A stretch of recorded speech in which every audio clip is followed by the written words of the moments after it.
මීට කලින් සිදුුනේ පැහැදිලිවම දැන් බෝට්ටුවේ යද්දී ඩෙවොන් පූරම ඒ සිද්ධියම දැන් මෙතන සිදු වෙලා තියෙනවා.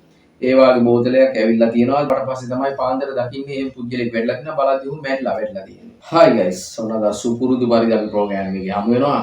ඉතින් ඇත්තටම ලංකාවේ මිනිස්සු හරි පුදුම જાතියක් කියන්නේ ඒකට වෙන උදාහරණ අවශ්‍ය නැහැ පැහැදිලිවම. මොකද ඒකට හේතුව තමයි දැන් මේ විදිහට දැන් මේ සිද්ධිය පුත්තලම නාගරන් කල්ලිය ඒ වාඩියේ ප්‍රදේශයේ තමයි සිදු වෙලා තියෙන්නේ. මුහුදෙන් පාවී ආව විස සහිත බෝතලයක් ඒ ද්‍රාවණය අරගෙන ඒක පානය කරලා. ඉතින් ඒ පස්සේ තමයි දැනගත්තේ මේක විස දෙයක් මෙහෙමයි කියලා මේ මත්පැන් කියලා. මත් වෙන්න බලාගෙන තමයි පානය කරලා තියෙන්නේ මේ 4 දෙනෙක්ගේ පිරිසක්. ඉතින් දෙදෙනෙක් මිය යනවා, එක්කෙනෙක් ඒ මොහොතේම මිය යනවා. ඊට පස්සේ තව කෙනෙක් එලි වෙද්දී එතන වැටලා මිය ගිහින් තියෙනවා. එතකොට අනිත් දෙදෙනා රෝහල්ගත කරලා තියෙනවා. දැනට ඔවුන් ප්‍රතිකාර ලබනවා. ඉතින් ඇත්තටම මේ විදිහම සිද්ධියක් සිදු වෙලා 5 දෙනෙක් ජීවිතයෙන් සමුදුන්නානේ. එතකොට මෙන්න මේකත් එක්ක දැන් ඕක සිදු වෙලා මාස 8ක් 10ක් විතර ඇති. උපරිම අවුරුද්දක් කියනකො.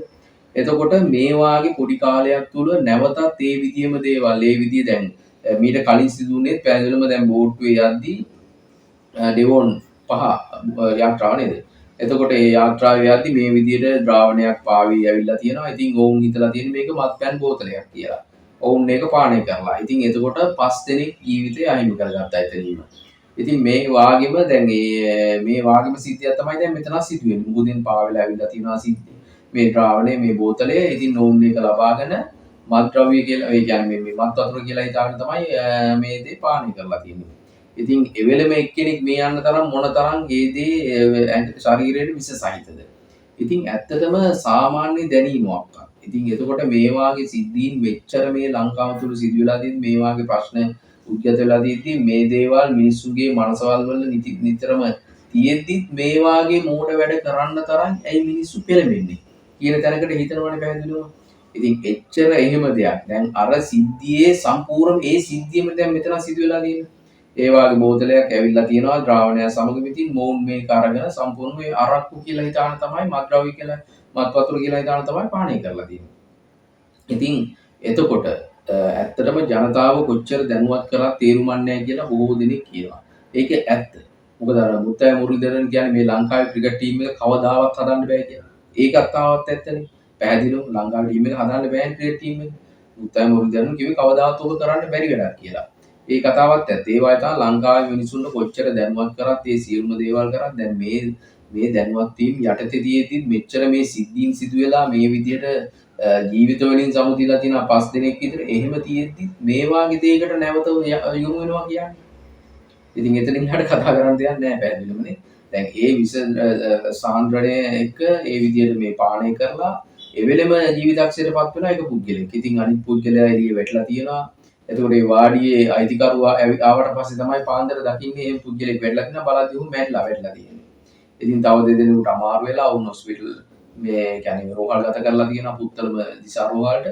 මේකත් එක්ක ඇත්තටම දැන් මේ වාගේ සිද්ධීන් දැන් මුහුදු ගමනවල් වලදී ඕන තරම් ওই වාගේ දේවල් පාවී වෙන්න පුළුවන්.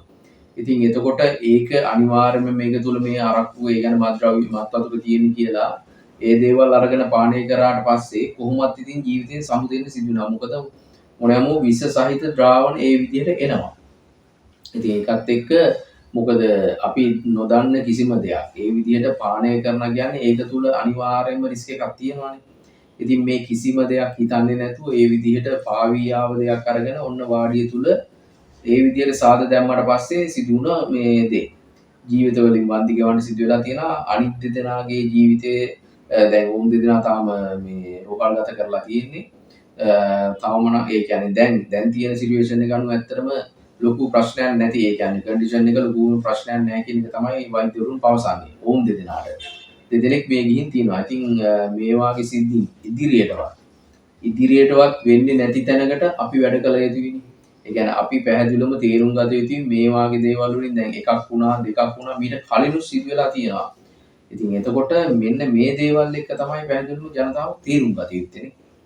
ඉතින් අපි බලමු ඉදිරියට මොකක්ද සිද්ධ වෙන්නේ කියලා. එහෙනම් ඔබගේ අදහසත් අනිවාර්යයෙන් කමෙන්ට් කරන්න. ආදි විලාසින් channel එක subscribe කරන්න.